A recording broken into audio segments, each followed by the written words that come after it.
I know what the weakest region is, and you do as well if your memory's better than the YouTube algorithms. You want to hear me go on about that for 13 minutes? Watch the last video. If you want to hear me hype up some slabs of land instead for probably way too many minutes, come to the right place. The strongest Pokemon region, still based on civilization victory rules, so the strongest lands between domination, science, and culture. And religion, alright, you're only relevant for like one region. I explained this a lot better in the last one, not doing it again. This one's gonna be even more of a mess than the last one.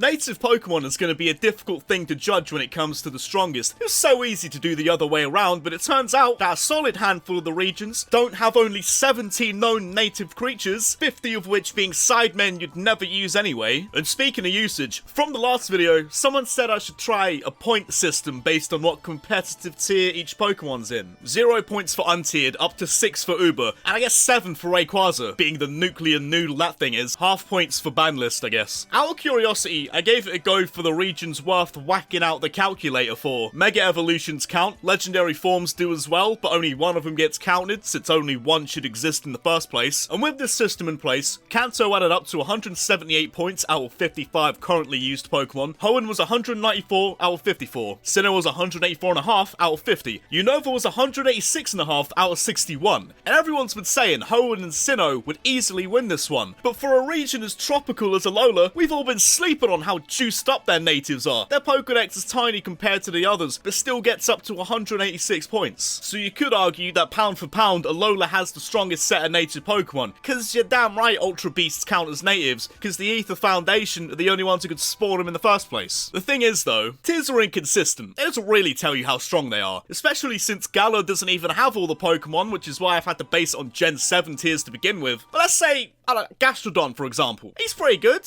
The guy's just not in season right now. So that tier system is really not a deciding factor here, but it has helped me narrow it down. So Alola is way more powerful than you'd imagine. Alright, I know Crabrawler on the sesh, he's worth about 1,000 points right there. Maybe I'm selling him a bit short, but Ultra Beast and Alola forms are weapons in their own right. Sinnoh's natives are up there, and I'd say before the Gen 3 remakes, they'd maybe be better than Hoenn, but Sinnoh just hasn't got the same Mega Evolution buff that Hoenn got. And Unova currently has the highest amount of used Pokemon if you did want to go by the tier system, and it's got so many legendaries, and it's got the biggest Pokedex update since Kanto. For that, I'd say it's in the same tier as Sinnoh, but you could argue both ways really. But either way, it doesn't matter, because both of yous are very slightly below Hoenn. Because Hoenn's in first place here, just for the sake of raw power. They've got an entire arsenal of weapons stacked up in this Pokedex. They have, by far, the hardest starter Pokemon in the Kung Fu Foul, the most broken, overpowered legendary trio going ever since they whacked out their high-vis forms. Our world's on lockdown. Their world's on the stakes and weights, because that Mega Evolution buff, that's a big difference maker here for an already consistent Pokedex.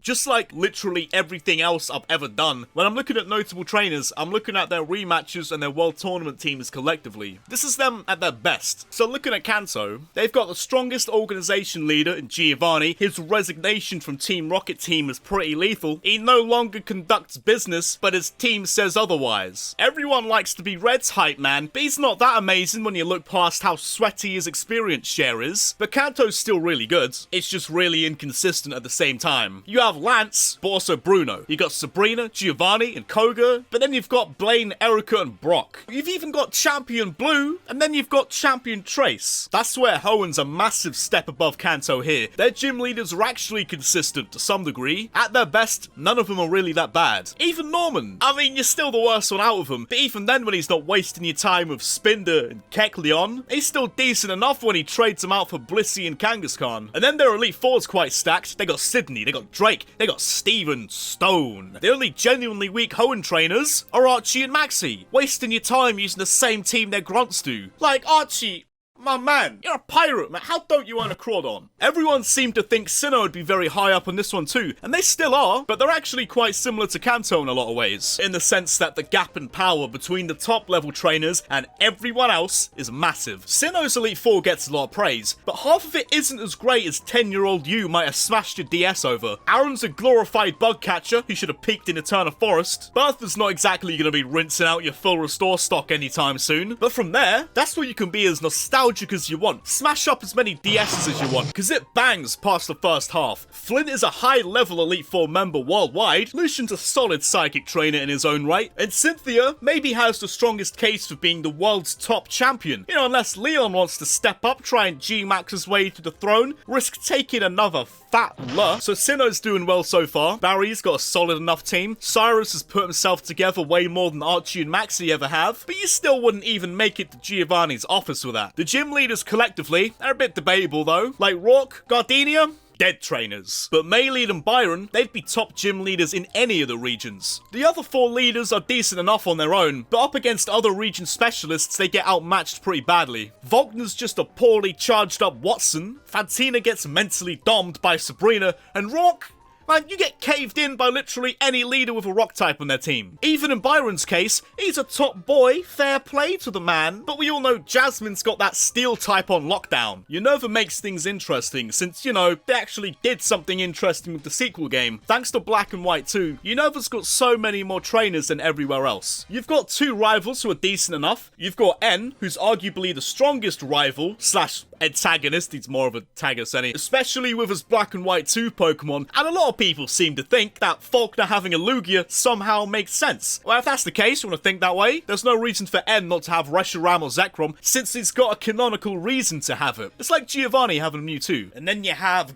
Getsus, probably one of the strongest antagonists as well. Their gym leaders are all competent as well, for the most part, but even then they have so many, if someone's not pulling his weight, you could just tag him out. Like Burr. Burr's not really good. Maybe Burr's not pulling his weight. Unova can kick him off the front line and sub him out for Roxy, been hiding away for years, as if she's not the best poison specialist going. And oh wait, Bryson? Bryson, man, what are you doing in your jabroni form? What are you doing with those dead ice types again? You know, I'm just gonna close my eyes for a second. When I open them, you better spawn off some dark types. I want to see Bryson Man bring the good team. Oh, is Zelda not stepping up like the Cynthias, the Steven Stones, the Leons? They've got the firepower of a dozen gym leaders and 2 champions. It's a little bit like Hoenn, you know, just without the too much water. But Unova, too much dragon.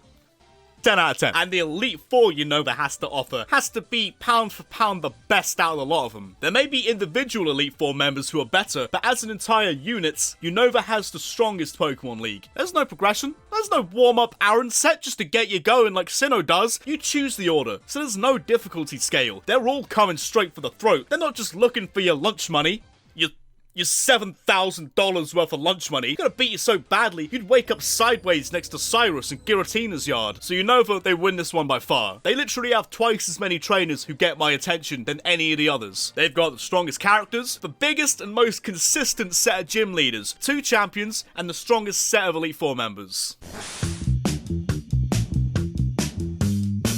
Now this is the segment where Kanto gets to dom the rest of you regions here for once, because they've got a prime Team Rocket with Giovanni in the head office. Not only is he the strongest villain, because he knows how to throw hands. By throw hands, I mean he can throw his hand outward and direct his highly trained weapons towards you, but they will proceed to throw the hands. But not only that, he's a business aficionado. Only makes sense that he built up a team as if you owe him money. So he's not just got the physical muscle on his side, he's got a lot of monetary muscle roided up as well, because he has to be running the richest organization going, maybe second to whoever patented the Pokeball. But think about it for a second. Imagine having the kind of money to pull off such a turbo flex of funding millions towards these 3 jabronis to hunt down a mouse literal valleys are named after because they spawn there so often, for about 21 minutes a week for the last 2 decades. And that's just one of the many reasons why Team Rocket is at the top of the goon chain. They've got this edge about them for being strictly business. Doesn't need a giant hideout in space shaped like his face, even though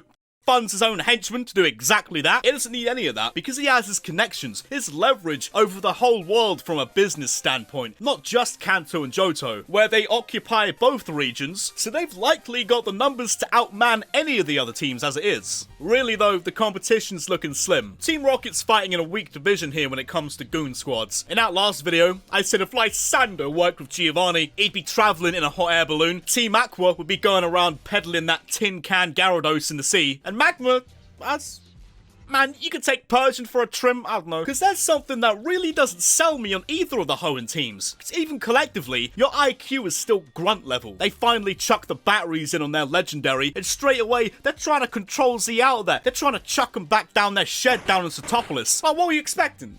What do you think was gonna happen here? You're like that goon. You're like the, oh jeez, the boss ain't gonna like this one. Goon, if that guy with a whole team. It's a shame, because I actually rate Aqua. Man, just have a team of pirates trying to pillage your Pokemon from you. It writes itself. Just a pirate team Rocket would have done. Led by Captain Drake, rum in both hands, Irish handles on him, flanked by Crabrawler and grapple-locked after 20 points at both sides. Then Team Galactic comes in, all the trendsetters you are, aren't you? Now all the antagonists are going off their meds, trying to create this muck-infused ray gun, which immediately gives the entire region cancer. Cyrus isn't that strong as a leader, but Team Galactic as a whole, they're not too bad. They're above Flare, and definitely the Hoenn gang strength-wise, and they seem a lot more organised as well. Like, Cyrus's plans, they're probably the dumbest, actually. You're trying to be a god, you want to get, like, Arceus to change everything from survival to creative, super flat the world for you, make you the admin, sort of that. But at least he's a self-aware psychopath. The man willingly trapped himself in Giratina's distortion world. And there you go again, Cyrus, being the trendsetter you are, feeling numb of all emotions before it became a quirky meme. Aether Paradise and Alola aren't too bad. They've got some beef behind them with their headquarters, and a whole lot more beef behind them with the Ultra Beasts. They're in the upper bracket of villainous teams, but I'd say they're still not close to Team Rocket. The one team that even comes close is actually Team Plasma. Team Plasma has a lot of what Rocket has. They both have strong leaders, they both have advanced scientists and research facilities. Team Rocket may have more numbers with their low-level grunts, but Plasma have N and the Shadow Triad, which means they've definitely got the stronger, higher-up executive-level goons. But Team Rocket outmatches them in my opinion. Since they occupy more lands, very likely have way higher numbers, insane amounts of funding, worldwide leverage, and on top of that, their MO is to steal Pokemon. I watching the show every week might make you think they're pretty bad at said MO, but nah, they're definitely gonna have more firepower than any other team. When all you bad guys want to link up, whose yard do you go to? There's a reason all of you show up to his manor, and it's not the other way around. He's the boss of the boss.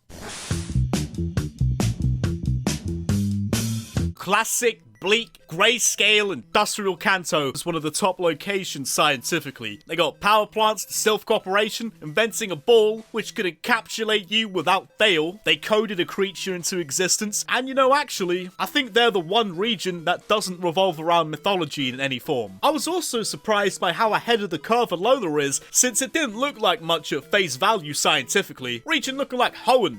If Team Aqua weren't bad at their job, but they've got the Blush Mountain power plant, they discovered another dimension, man, they even recycle. So let me put it this way, you've got a region which gene spliced the source code to every Pokemon, then you've got another region on the other side of the world with a wormhole opening inflatable research facility. So who else is going to top that? Well, I'm still going by Civ rules. Thought I forgot about that. So why am I even gassing on about the other regions? We all know Hoenn's got that Moss Deep Space Center. They've already won the game by going into space. How could I not give this segment to the region that discovered alien life? Even past that, they've got industrial cities, the Devon Corporation, which is pretty much their Silphco, make items for trainers, reviving fossils, trying to make machines that turn you into Pokemon. Yeah, pretty standard stuff. So Kanto's a close second, Alola's a close third, Johto still dead last, but every region in between, they're really not too far off from each other scientifically. Like, it's Pokemon, man. You could buy advanced technology hundreds of years away from us, easier than you could buy a meal deal from Tesco.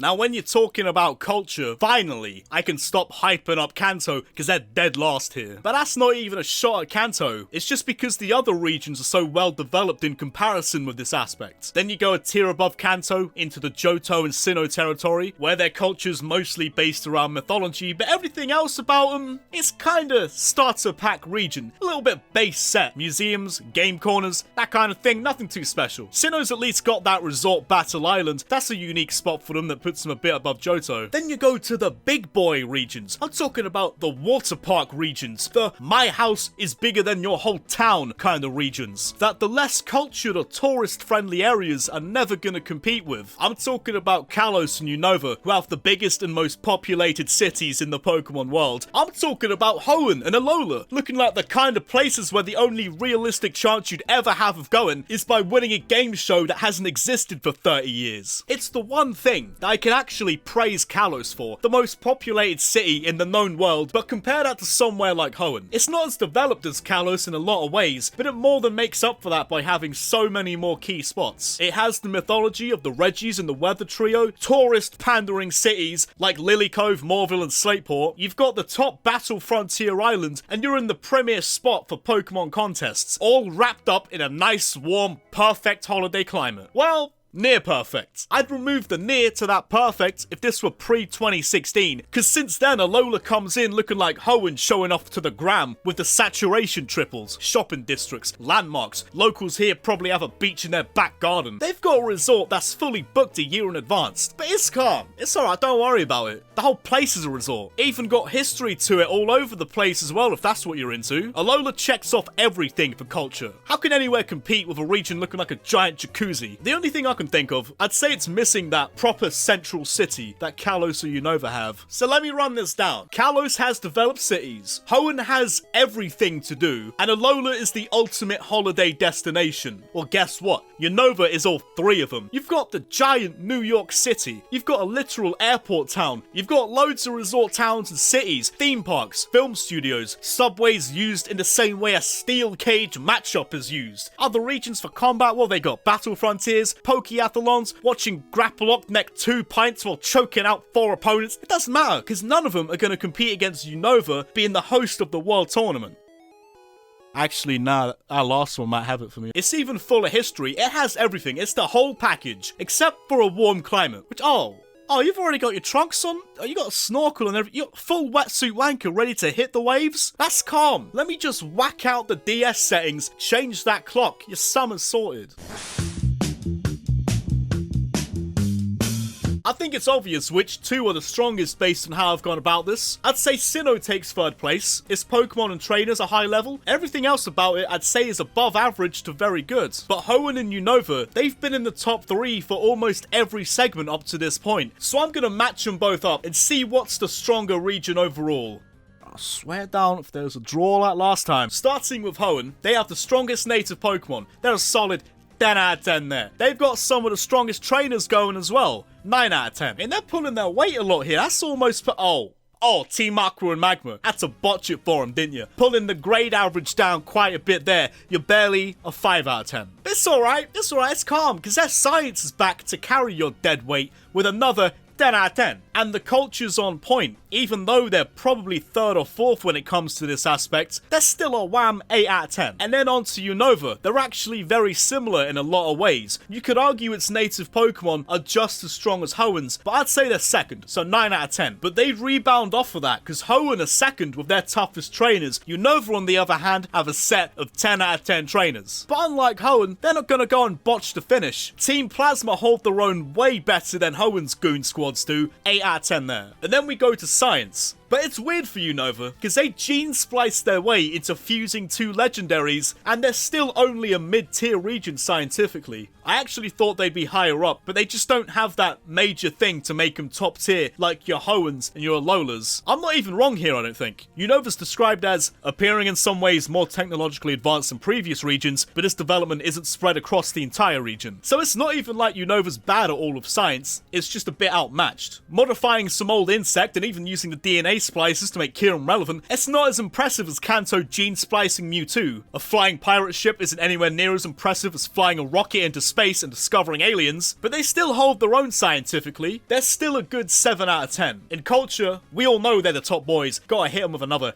10 out of 10. So count all of that up, and Hoenn ends with 42 out of 50. And Unova, 44 out of 50. The numbers don't lie, and it spells disaster for anyone trying to dumb Unova. I mean, when the weakest thing about your region, where a psychopath used a machine to almost freeze the whole country, is their science, that's how you know they're beefed up. A protein shake out of bed kind of region. And I'm not even huge on Gen 5. I rinsed my favourite game in the last video, and here I am being Unova's hype man when I don't even rate it that much.